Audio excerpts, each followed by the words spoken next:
నేటి పునీతులు పునీత థియోడోసియసు గారు. మనము దేవునియందు ఆయన కుమారుడగు యేసుక్రీస్తు నందు ఉన్నాము. శనివారం, జనవరి 11, 2025. మొదటి పఠనం పునీత యోహాను వ్రాసిన మొదటి లేఖ 5వ అధ్యాయం 14 నుండి 21 వచనాలు. ఆయన చిత్తానుసారముగా ఆయనను మనము ఏదేని కోరినచో ఆయన తప్పక వినునని మనము ఆయనయందు ధైర్యము గలవారమయ్యున్నాము. మనము ఏమి అడిగినను ఆయన మన మనవిని ఆలకించునని మనకు తెలియును. కనుక మనము కోరినది ఆయన ఓస్కునని మనకు తెలియును.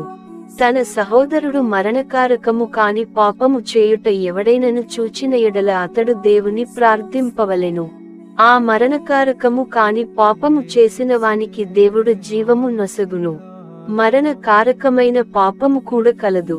దానిని గూర్చి మీరు దేవుని ప్రార్థింపవలయునని నేను చెప్పుటలేదు. సమస్త అక్రమము పాపమే కాని అందు మరణకారకము కాని పాపము ఉన్నది.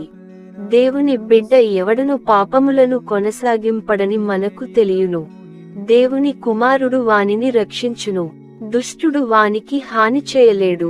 మనము దేవునకు సంబంధించిన వారమనియు లోకమంతయు దుష్టుని ప్రభావమునకు లోబడి ఉన్నదనియు మనకు తెలియును.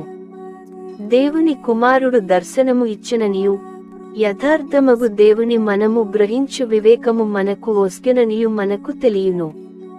మనము దేవునియందు ఆయన కుమారుడగు యేసుక్రీస్తు నందు ఉన్నాము. ఈయనయే యథార్థమగు దేవుడు, నిత్య జీవము. చిన్న బిడ్డలారా, విగ్రహములకు దూరముగా ఉండుడు. ఇది ప్రభువు వాక్కు.